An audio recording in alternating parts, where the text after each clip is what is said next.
Assalamualaikum warahmatullahi wabarakatuh. Om Swastiastu, Namo Buddhaya, salam kebajikan.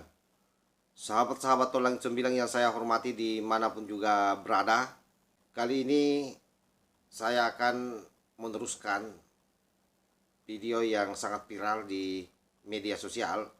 Seorang kakek-kakek namanya Pak De Wahyo yang saya kira sangat berani. Menurut saya tidak saja berani tapi juga betul-betul barbar. Nah, bagaimana videonya? Saya tidak usah berlama-lama untuk memberikan komentar atau pengantar. Kita langsung saksikan saja. Santai aja kalau Kadrun tuh mencaci. Asain Cina, PKI, penjajah. Ya dibales aja dibalik. Wan Abud, Yaman, PKI, penjajah. Ya karena sama saja kan gitu. Jadi nggak masalah.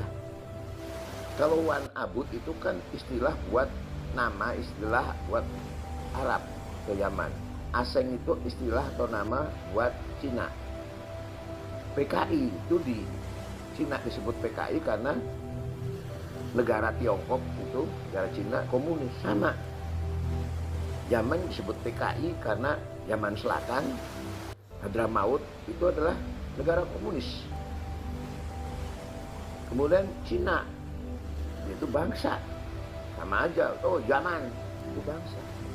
Penjajah sama aja karena kebetulan etnis Cina itu karena keuletan dan kepintarannya dari dulu memang menguasai teknologi dan ilmu pengetahuan, maka dia menguasai perekonomian, lalu disebut penjajah ekonomi. Sama saja Yaman dia kan sekarang sering itu menjajah budaya. Banyak orang-orang yang sekarang itu dengan baju-baju, dengan penampilan seperti Arab. Jadi Yaman itu menjajah budaya. Jadi santai saja. Kalau dikatain PKI, asing, penjajah, sama saja. Yaman, PKI, penjajah, sama aja. Dan gak usah dipikir karena gak bisa dibuktikan. Gimana bisa buktikan? Karena kamu tidak seperti itu. Karena itu hanya sekedar istilah dari orang yang pada mencari panggung. Disantai aja disebut kayak gitu. Aseng PKI, Yaman PKI, sama saja. Aseng PKI, Abud PKI, sama saja. Aseng adalah istilah nama Cina, Abud adalah istilah nama Yaman. PKI adalah karena Cina karena negara Tiongkok adalah berpaham komunis, negara Yaman Selatan juga berpaham komunis. Cina menguasai perekonomian, sama aja. Yaman menguasai kebudayaan, menjajah kebudayaan, sama. Santai aja, nggak usah dipikir gitu. Itu kan orang-orang tolol yang sedang mencari panggung padahal nggak laku gitu. Santai aja, ngapain gitu, pret gitu aja kalau diomongin kayak gitu. Warga keturunan Tionghoa, Anda luar biasa.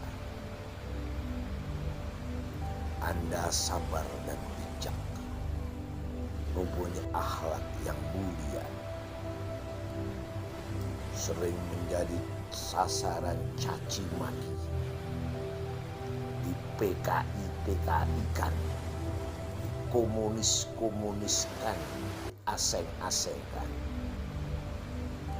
Anda tidak membalas itu dengan hal yang sama, tapi Anda bekerja terus dengan modal, kepintaran dan keuletan.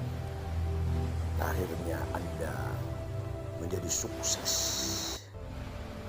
sehingga Anda lebih unggul dari bangsa-bangsa yang berasal dari keturunan negara lain di Indonesia.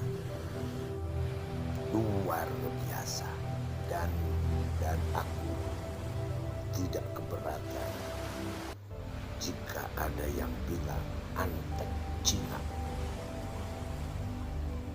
Artinya saya lebih bangga bergaul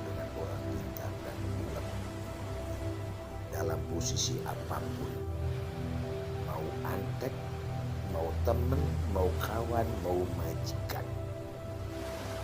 Biasa itu. Yang menentukan hari kemerdekaan itu siapa? Yaman. Yang menentukan pertama kali Sumpah Pemuda itu siapa? Yaman.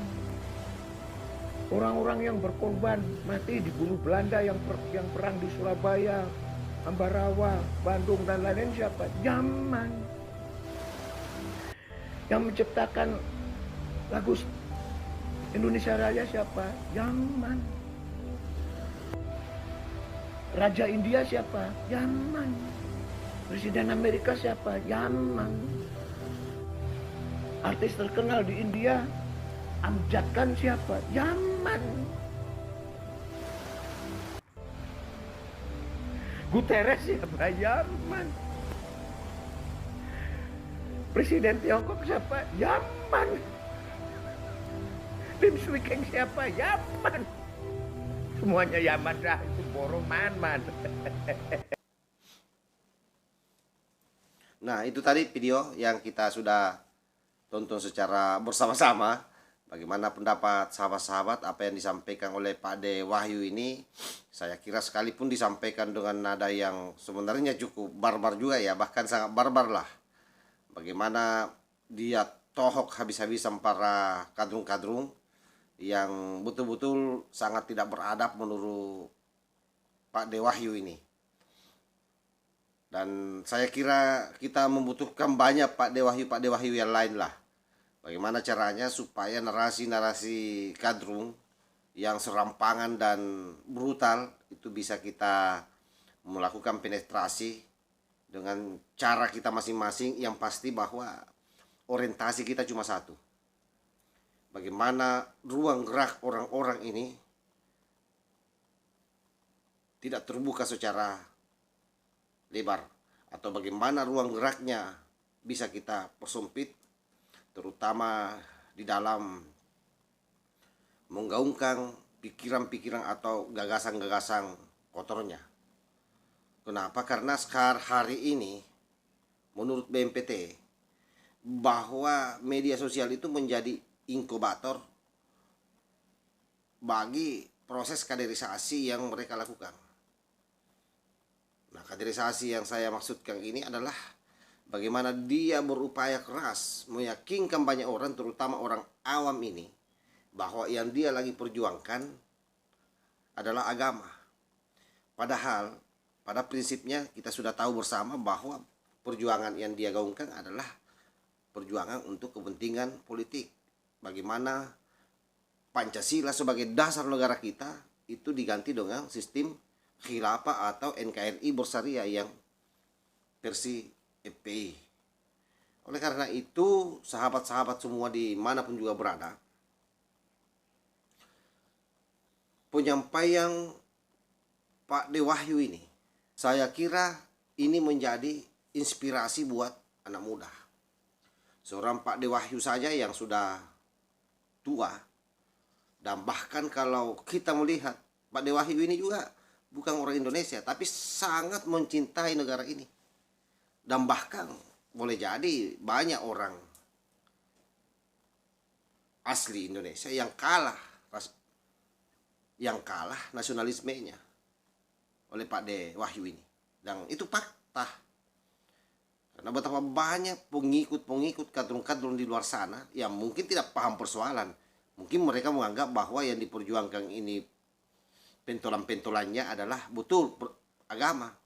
Karena pakaiannya juga sangat meyakinkan, pakai jubah.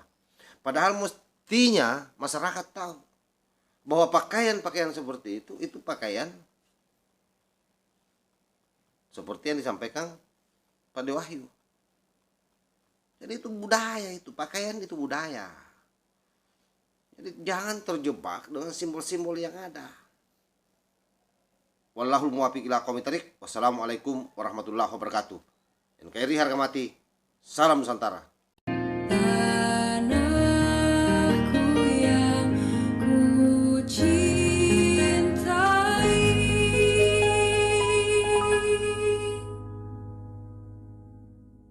engkau